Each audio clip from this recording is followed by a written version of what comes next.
Hello. Now we're getting to the next part of the equation here. We're starting to step up into the quote-unquote big boy tanks, as the saying goes. When you're venturing into, say, 125 gallons or larger, because you're talking about a 6-foot long tank.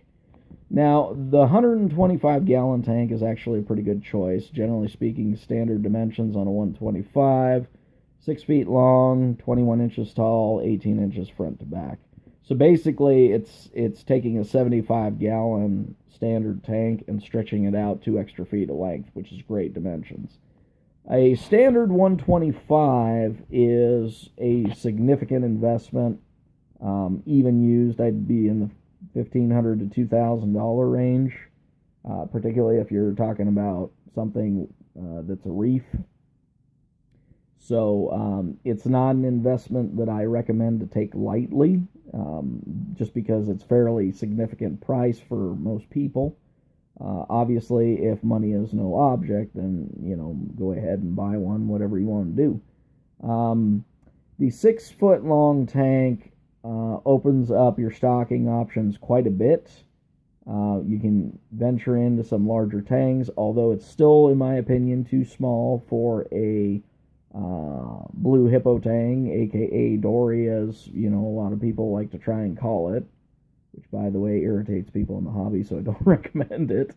So anyways, the 125 will put you in the realm of potentially something like a powder blue or powder brown tang, a mimic tang, and a yellow tang could definitely go into a 125 with no difficulties. And so these are some of the options that open up for you. In addition, if once again you're willing to take a bit of a risk with corals, there are some really cool larger size angels that you could get into, some of the smaller end of the larger size angels. One of my personal favorites is the Singapore angel. It is a gorgeous fish. I love its relatively simple coloration, but it still stands out. So I'm a big fan of the Singapore angel. They would do well in a 125. A rock beauty is also an option there. That's definitely colorful. In addition, you also have the Genicantheus angels in there, which actually are reef safe.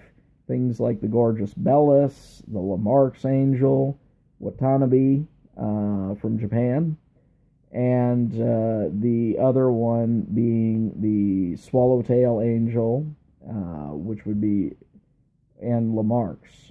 All of these are excellent choices. They're reef-safe angels. They're probably the only angels that we know of at this point that are available that you can get that are reef-safe. They will work in a 125. You can get one, maybe a pair if you find a mated pair, but other than that, I would just stick to one. So this is getting you more into what you're thinking of if you're looking for that, bigger reef tank that's got the fully active, tangs and angels or whatever. The 125 starts to get you into that realm. So the 125 is kind of the starting point for the bigger tanks because you've got that 6-foot length.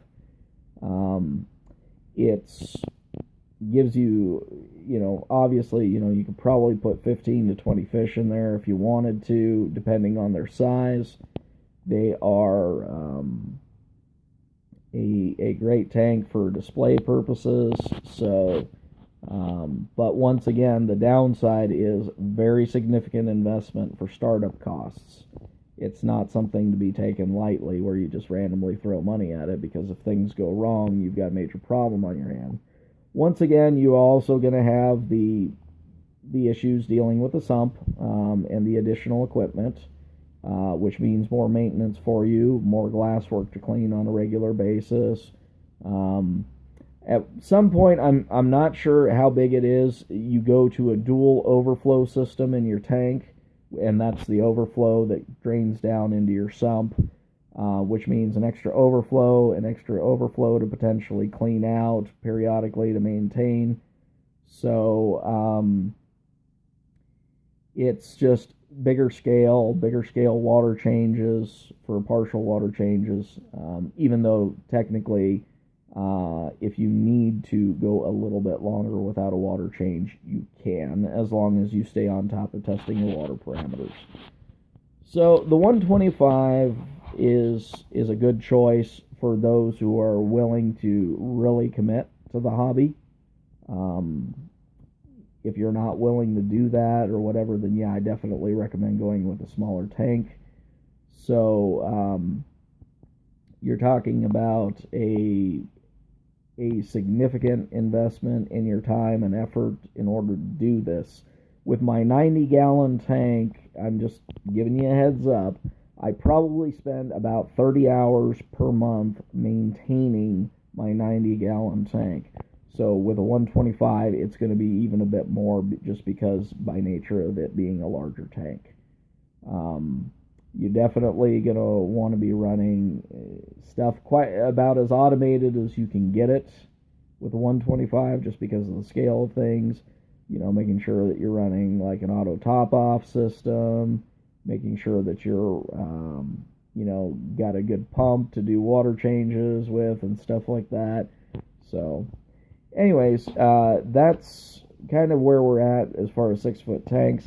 Some people will go even bigger for a first time tank, but quite honestly, I really don't recommend it.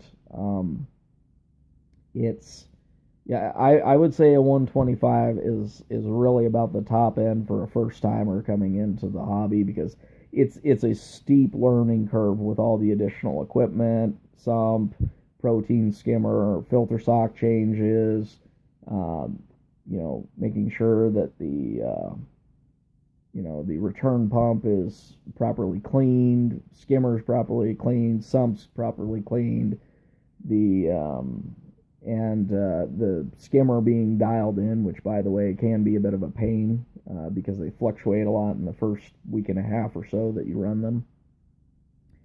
So there are a lot of considerations with larger tanks. Some people say, oh, larger tanks are easier. Well, as mentioned in the other video, it's yes and no. They're easier to keep stable for water parameters, but in terms of maintenance, you're actually doing more maintenance on larger tanks, just simply because there's more equipment, more surface area that you got to clean and everything else. So, as mentioned, once you get into this realm of tanks, 6 foot long or longer, you're really talking about a massive commitment to the hobby. So I do not recommend venturing into this realm as a first timer, unless you're bound and determined to be committed to this hobby. So, well, that's all I've got, and thanks for watching.